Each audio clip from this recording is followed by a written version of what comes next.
Hello everyone, Esther again here. Welcome to Kenya Explained. Now, the last time I had left this Kenya Explained, I had analyzed the whole of the BBI report and I had left it at the stage where it was supposed to go to the referendum to ask the people for us to vote in this bill or not. But reggae stopped. I love to see the show. Reggae stopped. Who would have thought of that, really? So the BBI report was stopped by the six judges: Teresia Matheka, George Odunga, Chacha Mwita, Joel Ngugi, Jairus Ngachi. They stopped the BBI process from proceeding to the next stage because they felt the BBI report did not have any legal framework for its continuity.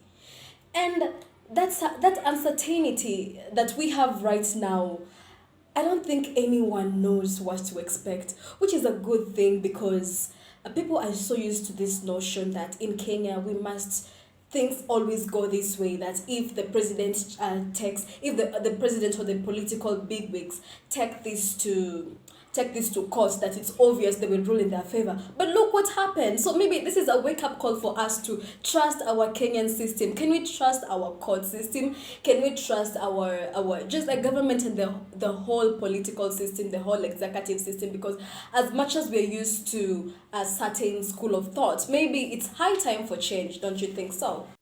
So in this next video, I am going to give out the pinpointing issues that the five-judge bench noted that for them to inform them in this decision of stopping the legality of the BBI report.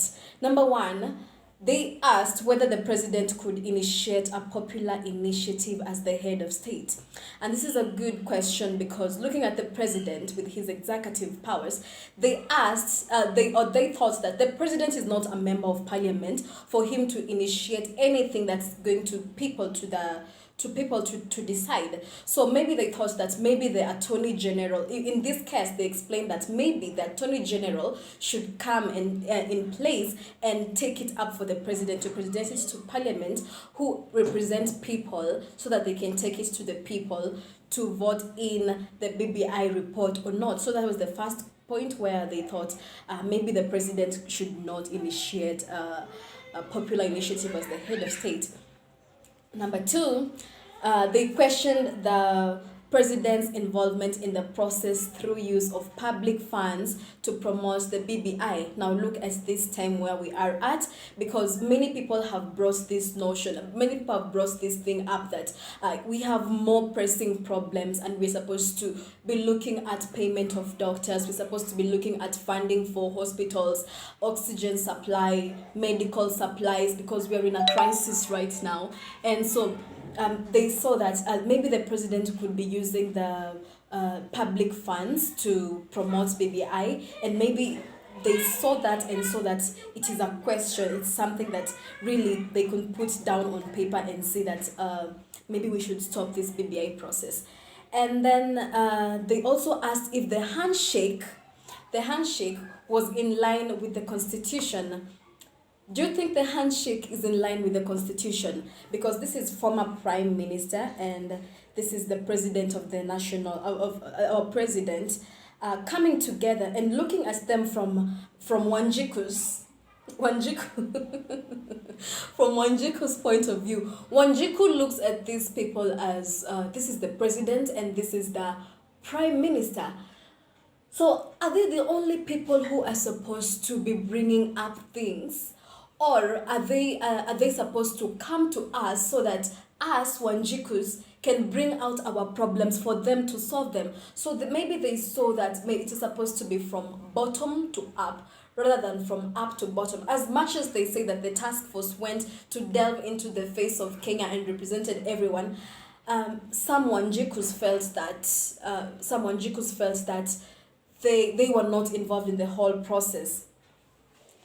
Now, they also questioned that whether the promoters of BBI violated the constitution on rights to health by going on with the process in midst of a crisis. Now, you understand we have the COVID-19 situation, and going on with the referendum as if nothing is happening, because we will have to go to the balloting stations, we will have to vote, we will have to get in touch with the materials and everything. So the judges really felt like the promoters of BBI are violating the constitution by on the rights to health for every Kenyan, because they felt like it is not a safe thing to do right now, because at this point we are looking if there is anything to reduce the cost of movement, if there is anything to reduce you going, if it's necessary, stay in your house. But they're out, they felt that they're out here overlooking the whole COVID-19 situation, and therefore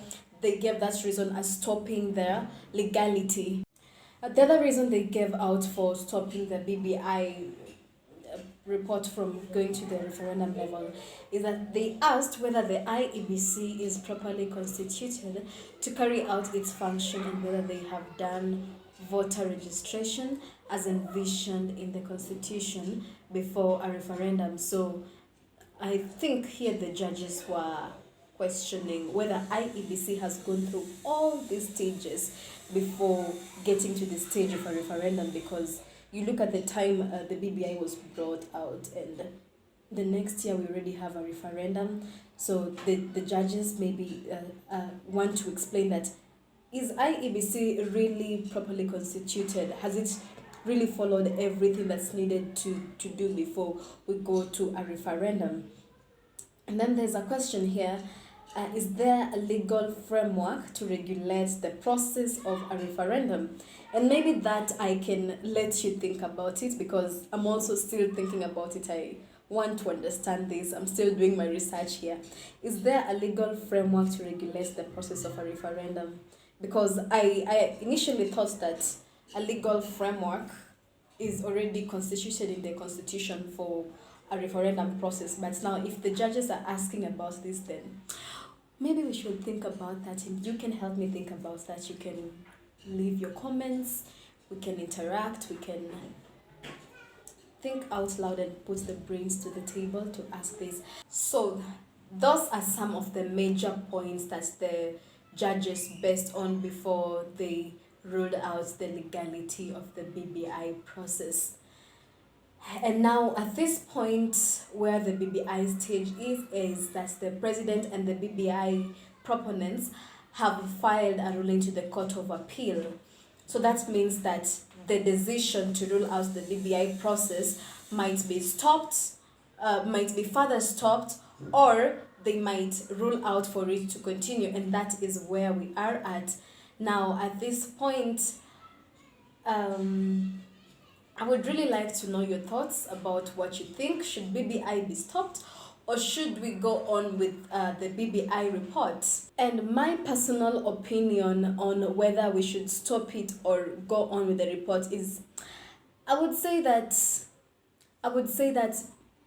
maybe we should not focus on BBI right now, because Kenya is in dire need of very many things. And changing the constitution at this time is not a solution to our problems. Can we not run away from our problems, but deal with the problems that we have? The economy is going down, and so I think at this point we should be looking at more ways to heal the economy, because we have been vastly affected by COVID-19. We can look for ways to heal our economy rather than going to politics, because we have a general election next year, and the temperatures of the elections are already rising.